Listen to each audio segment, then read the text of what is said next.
I thought I was just helping a homeless veteran fix his broken-down truck on the side of Highway 67. But what I discovered in that truck 3 weeks later made me realize I had stumbled into something that would change both our lives forever. My foe. Name is Cordelia Murphy, and I've been turning wrenches since I was 12 years old. My dad used to say I had motor oil running through my veins instead of blood, and honestly, after spending the last 2 years trying to keep his garage alive, after he passed, I'm starting to think he was right. I'm 34, raising my daughter Indy on my own, and most days I feel like I'm barely keeping my head above water. Between the mortgage on the shop, Indy's school expenses, and the stack of unpaid invoices on my desk that seems to grow taller every week, sleep has become more of a luxury than a necessity. Phoenix summers are brutal, and that particular Tuesday in July was no exception. The thermometer outside Murphy's Auto Repair had hit 114 degrees by 3 in the afternoon, and I'd already gone through 2 bottles of water just trying to replace the transmission on Mrs. Chen's Honda. My coveralls were soaked with sweat, my hair was sticking to the back of my neck, and all I wanted was to get home, take a cold shower, and keep my promise to Indy about making her favorite spaghetti and meatballs for dinner. But life has a funny way of testing your character when you least expect it. I was driving home on Highway 67, windows down because the air conditioning in my own truck had given up the ghost 3 months ago, and I couldn't afford to fix it when I saw him. An older man standing next to a beat-up Ford pickup truck with its hood raised, looking completely lost and defeated in the middle of nowhere. The truck was pulled over on the shoulder, hazard lights blinking weakly in the desert heat, and I could see smoke or steam rising from the engine compartment. Everything in my exhausted body told me to keep driving. I was already running late. Indy was expecting me, and I had about 20 minutes of daylight left before the desert got dangerous for a woman alone. But my dad's voice echoed in my head like it always did when I faced these moments. "Cordelia," he used to say, "good folks look out for each other. That's not negotiable." I pulled over. The man looked up as I approached, and I could see immediately that he wasn't just stranded. He was desperate. His clothes were clean but worn, his gray hair was neatly combed despite everything, and his eyes held that particular kind of weariness that comes from carrying invisible burdens for too long. He was probably in his late 50s, with weathered hands that spoke of hard work and a slight tremor that suggested either medical issues or chronic stress. "Ma'am, I don't want to trouble you," he said, his voice carrying a slight southern accent, and the kind of politeness that suggested military training. "I know you probably got places to be." "What's the problem?" I asked, already pulling my hair back into a ponytail and walking toward the engine compartment. "Truck just died on me. Started making this grinding noise about 5 miles back, then just gave up completely." He paused, and I saw his jaw tighten. "Everything I own is in there, and I can't afford a tow truck or repairs right now." I looked into the engine bay and immediately recognized the problem. The alternator belt had snapped, and from the smell of burning metal, the alternator itself was probably fried. It was a fixable problem, but not a cheap one. The part alone would run about $150 plus labor if he took it to a shop. "I'm Baxter, by the way," he said, extending a calloused hand. "Baxter Williams. Cordelia Murphy. I own Murphy's Auto Repair back in town." I wiped my hands on a rag before shaking his. "This is going to need a new alternator, Baxter. I can get you running again, but it's not going to be free." The hope that had flickered in his eyes dimmed immediately. "I figured as much. I've got maybe $40 to my name right now, and that's supposed to last me until my disability check comes through next week." That's when I noticed the small details that told the real story. The truck bed was covered with a tarp, but I could see the corner of a sleeping bag underneath. A cooler was strapped down next to what looked like a duffel bag and a cardboard box marked "important papers" in careful handwriting. This wasn't just his truck. It was his home. My phone buzzed with a text from Indy. "Mom, where are you? You promised we'd make dinner together tonight." I stared at that message, feeling the familiar weight of being pulled in too many directions at once. I thought about my own bank account, which wasn't exactly overflowing. I thought about the promise I'd made to my daughter. I thought about my dad and what he would do in this situation. Then I looked at Baxter, who was trying to hide his panic behind a mask of polite resignation, and I made a decision that would change everything. Most people think running an auto repair shop is just about fixing cars, but the truth is, it's about fixing lives. Every morning when I unlock the doors to Murphy's Auto Repair, I'm not just opening a business, I'm continuing a legacy that my father built with his bare hands over 32 years. Before we dive in, tell us, where in the world are you watching from? If you enjoy stories like this, make sure to hit that subscribe button, because tomorrow's episode is truly mind-blowing. Let's get started. The faded sign outside still bears his name, and some days I swear I can still smell his Old Spice aftershave mixing with the motor oil and tire rubber that permanently scents the air. Dad passed away 2 years ago from a heart attack right here in the shop, wrench still in his hand, working on Mrs. Rodriguez's Buick until the very end. The doctor said it was quick, that he probably didn't suffer. But I've never quite believed that. I think he suffered plenty watching me struggle to balance being a single mom with learning the parts of the business he never had time to teach me properly.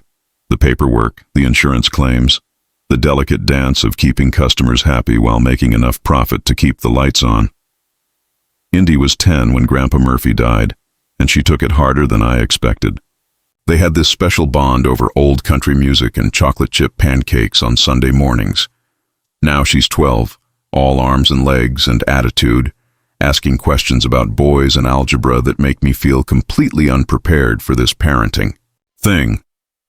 Some nights I catch her looking at the framed photo of the three of us on my desk, the one where she's sitting on Dad's shoulders while I'm covered in grease from head to toe, all of us laughing at some joke I can't remember anymore. The financial reality of keeping the shop running hits me fresh every morning when I flip through the stack of invoices on my desk. Equipment repairs, insurance premiums, utility bills that seem to grow higher every month despite my efforts to conserve energy. The big chain shops on the other side of town can undercut my prices and still turn a profit because they buy parts in bulk and pay their mechanics barely above minimum wage. I can't compete with that, and I won't compromise on quality the way Dad taught me never to do. That Tuesday had been particularly brutal.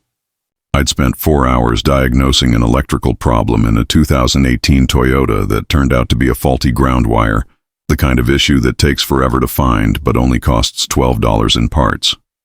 Mrs. Chen had been understanding when I explained the labor charges, but I could see the sticker shock in her eyes when I handed her the estimate. 3 other customers had called to cancel appointments, probably taking their business to Quick Lube Express down the street where they promised 20-minute oil changes and free air fresheners. By 6 o'clock, my back was screaming from being hunched over engine compartments all day. My knees ached from kneeling on concrete, and I had that familiar headache that comes from squinting at small parts in poor lighting. The summer heat had turned the shop into an oven despite the industrial fans running at full blast, and I'd gone through my entire supply of bottled water before noon. I was locking up when my phone rang. Indy's voice came through tired and slightly accusatory. "Mom, you said you'd be home by 6:30. It's already 7:15. "I know, sweetheart. I'm leaving right now. How about we order pizza instead of cooking tonight?" We had pizza twice last week. You promised we'd make spaghetti and meatballs, remember? You said we'd use Grandpa's recipe. The disappointment in her voice cut deeper than any criticism from an angry customer ever could. I'd been making and breaking promises to Indy more often lately, always for legitimate reasons, always because the shop demanded more time than I had to give. But 12-year-olds don't understand business pressures or cash flow problems. They understand whether their mom shows up when she says she will. You're right, I did promise. Give me 30 minutes to get home and we'll make the best spaghetti and meatballs this side of the Mississippi. Can we really use Grandpa's secret ingredient, the one he never told anyone about? I smiled for the first time all day, especially that one. The drive home usually takes me through downtown Phoenix, past the coffee shop where I grab my morning caffeine fix and the elementary school where Indy learned to read. But that evening, feeling guilty about being late again and wanting to make up time, I took Highway 67 instead. It's a longer route in terms of distance, but usually faster because of less traffic. The desert landscape stretches out on both sides, all red rock and stubborn cacti that somehow thrive in conditions that would kill most living things. I was mentally planning our evening, thinking about whether we had enough ground beef in the freezer, and wondering if Indy would remember to start her summer reading assignment after dinner, when I saw the truck on the shoulder ahead. At first, I thought it might be someone who'd pulled over to take a phone call or check directions. But as I got closer, I could see the hood was up, and a figure was standing beside it, clearly in distress. The responsible part of my brain, the part that worried about Indy waiting at home and the promises I'd already broken, told me to keep driving. But Dad's voice was stronger. The moment I stepped out of my truck, I could tell this wasn't going to be a simple roadside assistance situation. Baxter Williams wasn't just another motorist with car trouble. There was something in his posture, the way he held himself with military precision despite clearly being at the end of his rope. That told me this breakdown represented far more than mechanical failure. "Ma'am, I appreciate you stopping, but I don't want to be a burden," Baxter said as I approached his truck. His voice carried that careful politeness I'd heard from other veterans who'd learned to ask for help without seeming like they were asking for help. "I know you've got your own life to get back to."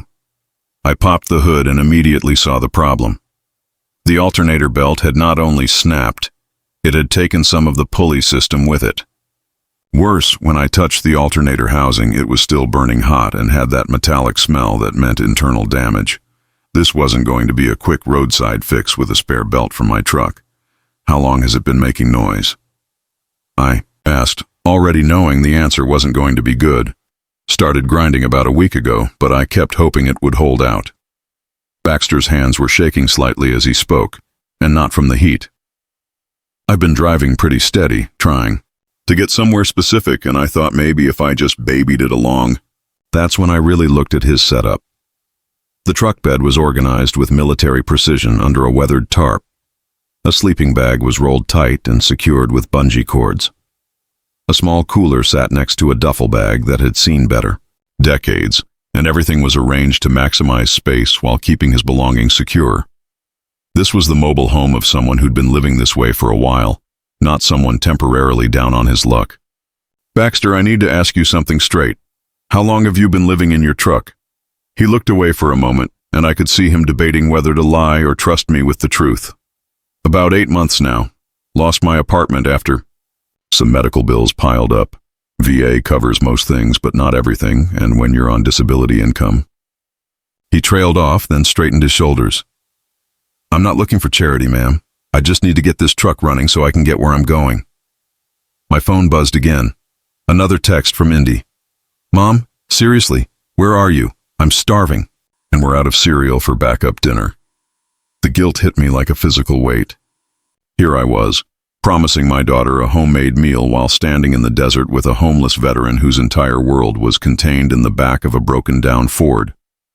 The alternator alone would cost at least $150, plus my time, and I knew from his earlier comment about $40 that he couldn't afford it. "Where exactly are you trying to get to?" I asked, buying myself time to think while I examined the damage more closely. "Tucson. Got some business there that's been waiting too long already." Baxter's voice carried a weight that suggested this wasn't casual business. "There's someone I need to see, something I promised I'd deliver personally." I looked at the alternator again, then at Baxter's face. The sun was getting lower, and soon this stretch of highway would be dangerous for a stranded motorist. Desert nights can be surprisingly cold, and while Baxter clearly had camping gear, spending the night on the shoulder of a busy highway wasn't safe for anyone. "This is going to need a complete alternator replacement," I told him. "The part will run about $150, and if you took it to most shops, they'd charge you another $100 for labor." I watched his face carefully as I delivered this news. Baxter didn't curse or get angry or break down. Instead, he just nodded slowly, like he'd been expecting bad news and was prepared to handle it with dignity. "I understand. I appreciate you taking the time to look at it." He started to close the hood, clearly preparing to send me on my way.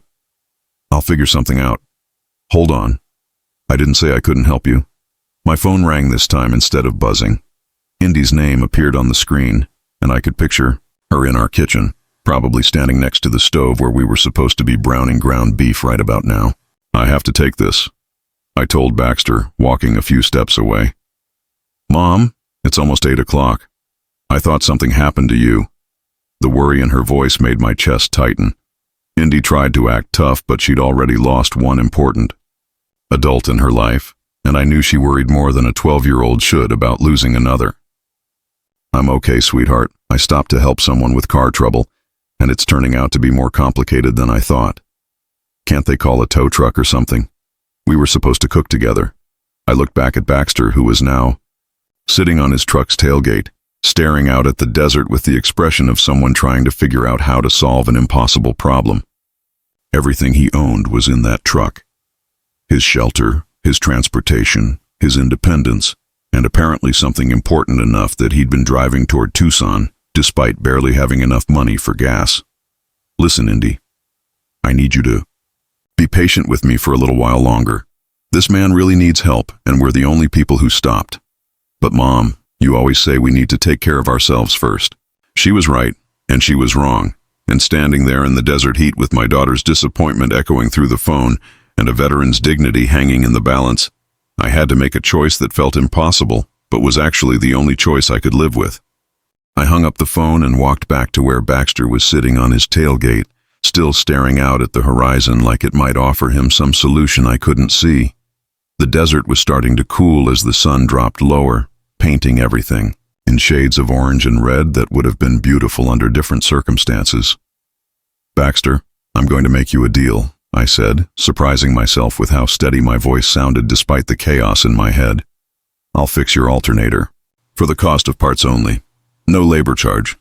He looked up sharply, and I could see him preparing to refuse what he perceived as charity. I held up my hand before he could speak. Before you say no, let me explain. I've got the part in stock at my shop, and honestly, I could use the practice on this model Ford. Consider it a training exercise that benefits both of us. It was a lie, but a kind one. I'd worked on dozens of similar trucks over the years, and there was nothing about this repair that would challenge my skills. But Baxter needed to keep his dignity intact, and I needed him to accept help without feeling like a burden. Ma'am, that's incredibly generous, but I can't leave my truck here overnight. Everything I own is in the back, and this stretch of highway. He gestured toward the darkness gathering beyond the headlights of passing cars. It's not safe to leave it unattended. I hadn't considered that. Of course, he couldn't abandon his home, even temporarily. For someone living in their vehicle, losing your belongings could mean losing everything that kept you functioning in the world. Important documents, medications, the few personal items that made sleeping in a truck cab bearable. Then I'll come back first thing in the morning with everything I need. I can do the work right here on the shoulder if necessary. You'd do that? Drive all the way back out here? The disbelief in his voice reminded me how long it had probably been since someone had gone out of their way to help him without expecting something in return. It made me think about my own assumptions about homeless people, the way I'd always imagined that if someone really needed help, they'd ask for it directly instead of suffering in silence. I'll be here at 7 a.m. sharp with coffee, breakfast, and a new alternator, but I need you to promise me you'll be careful tonight. Keep your doors locked, and if anything feels unsafe, you call me. I handed him one of my business cards with my personal number written on the back. Baxter studied the card for a moment, then looked back at me with something that might have been the beginning of trust. Why are you doing this? You don't know. Me from Adam? The honest answer was complicated. Part of it was Dad's voice in my head, the lessons about helping others that had been drilled into me since childhood. Part of it was seeing something in Baxter's eyes that reminded me of the expression Dad wore during his final months, when the heart problems were getting worse, but he was too stubborn to admit he needed help. But mostly it was the simple recognition that sometimes the difference between hope and despair is just one person deciding to care about a stranger's problems, because someone would have stopped to help my dad if he'd been broken down on the highway. At least, I hope they would have. I drove home that night with a knot in my stomach, knowing I'd disappointed Indy again, but unable to regret the choice I'd made. When I walked through the front door at 9:15, she was sitting at the kitchen table doing homework, a bowl of cereal beside her notebook. I saved you some Lucky Charms, she said without looking up from her math problems. The casual way she said it, like she'd already accepted that this was how our evening would go, made me feel worse than if she'd been angry or upset. I sat down beside her and watched her solve equations with the same methodical precision I used to diagnose engine problems. I'm sorry about dinner, sweetheart. Tomorrow night I promise we'll make that spaghetti. It's okay, Mom. I know you. We're helping someone who really needed it. Her maturity sometimes caught me off guard. At 12, she was already learning lessons about sacrifice and responsibility that I wished she didn't have to learn so young. But she was also learning about compassion and the importance of showing up for people when they needed it most. Tell me about this person you helped, she said, finally looking up from her homework. So I told her about Baxter, about his broken-down truck, and his careful politeness and the way he'd organized his few belongings with military precision. I told her about the business he had in Tucson, something he needed to deliver personally, and how losing his truck would mean losing everything. Are you going to fix it for free? She asked. Just the labor. He'll pay for parts. Indy nodded approvingly. Grandpa would have done the same thing. She was right. And hearing her say it made the knot in my stomach loosen slightly. I spent the evening gathering the tools and parts I'd need for the morning, checking my stock to make sure I had the right alternator, and preparing for what I assumed would be a straightforward repair job.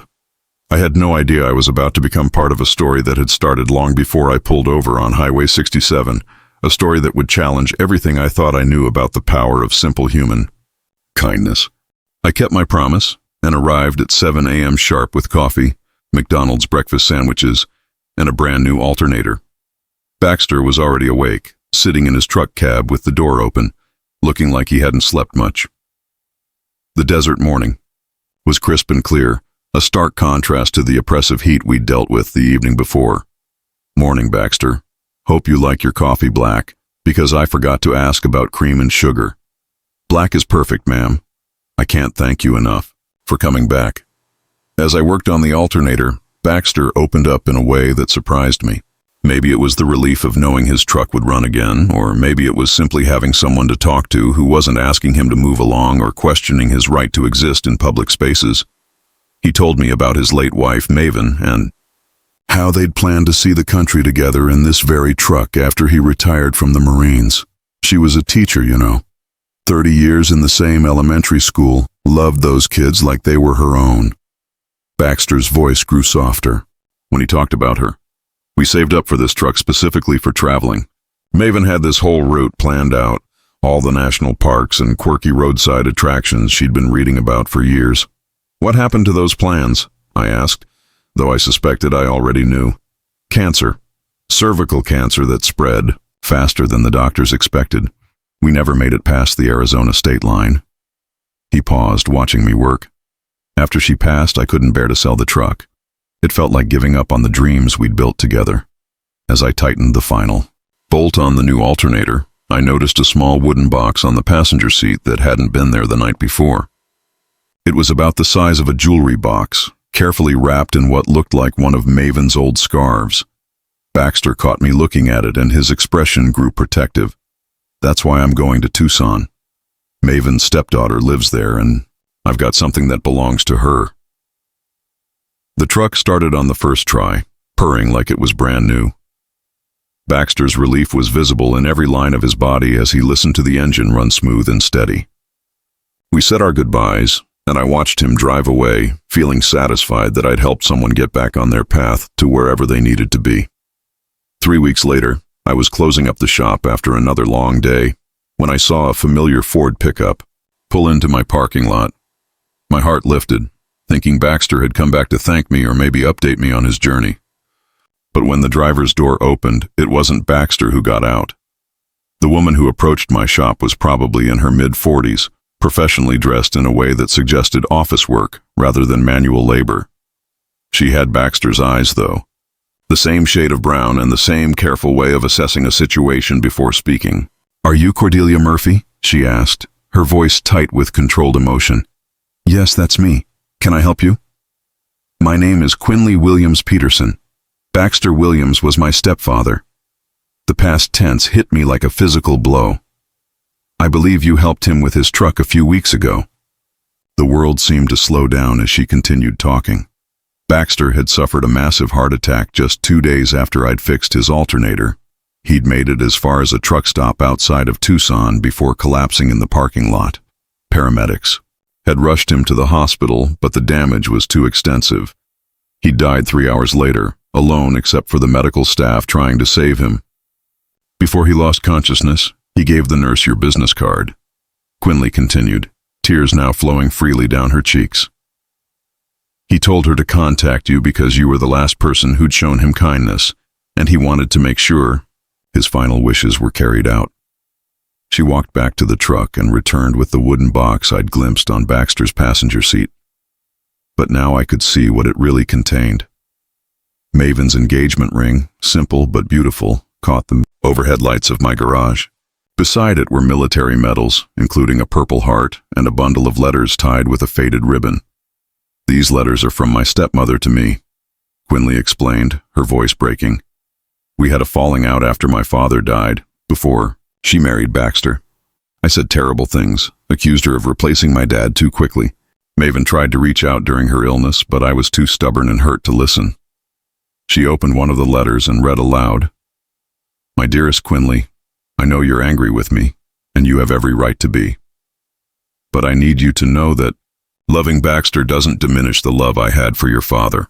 There's room in a heart for multiple chapters of love, and you've been part of every single one of mine." The nurse had told Quinley that Baxter's final words were about completing Maven's mission. He'd spent months after her death tracking down Quinley's current address, selling what few possessions he had to keep the truck running long enough to reach her. The business in Tucson hadn't been business at all. It had been love, traveling across state lines in the form of a homeless veteran who refused to break a promise to his dying wife. That woman at the truck stop said he kept talking about someone with a good heart who'd understand what needed doing. He made her promise to bring you this. Quinley held out an envelope with my name written in Baxter's careful handwriting. Inside was a life insurance policy beneficiary form, dated the morning after I'd fixed his truck, naming me as the recipient of his $15,000 policy. The note attached was brief. "For someone who stops to help strangers because that's what Maven would have done." Standing in my garage that evening, holding Baxter's final letter while Quinley wept quietly beside his truck, I felt the weight of a story that had been decades in the making, finally reaching its conclusion. The $15,000 he'd left me wasn't just money. It was a testament to the ripple effects of simple human kindness and the responsibility that comes with being someone's last act of faith in humanity. "I don't understand," I said to Quinley, still staring at the insurance documents. "Why would he leave this to me? We barely knew each other." "Because you saw him," she replied, wiping her eyes with a tissue. "Do you know how long it's been since someone treated him like a person instead of a problem to be solved or avoided?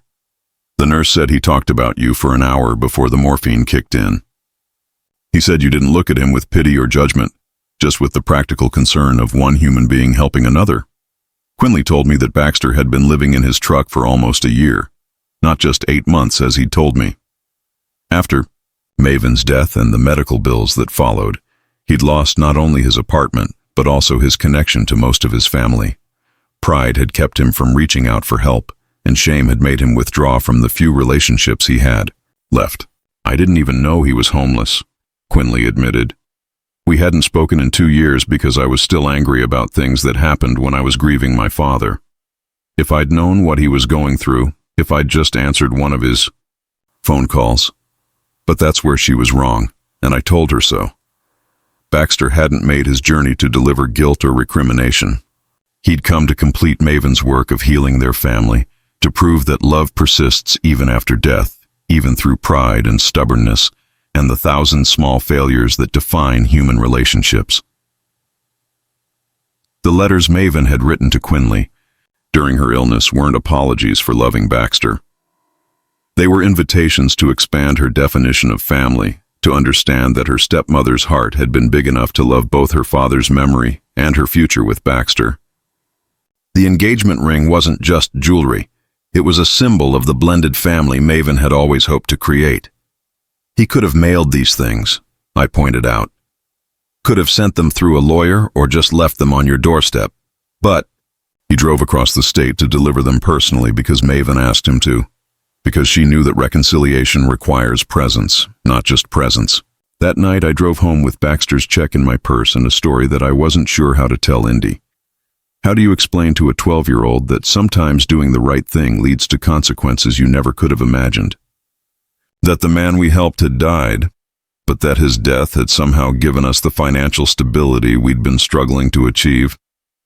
Indy was waiting up for me, curled in Dad's old recliner with a book, the way she always did when she sensed something important had happened. "Mom, you look like someone died." "Someone did die, sweetheart. The man I helped with his truck, Baxter, he had a heart attack." She set down her book and gave me her full attention, the way she always did when adult problems invaded our carefully maintained bubble of normalcy.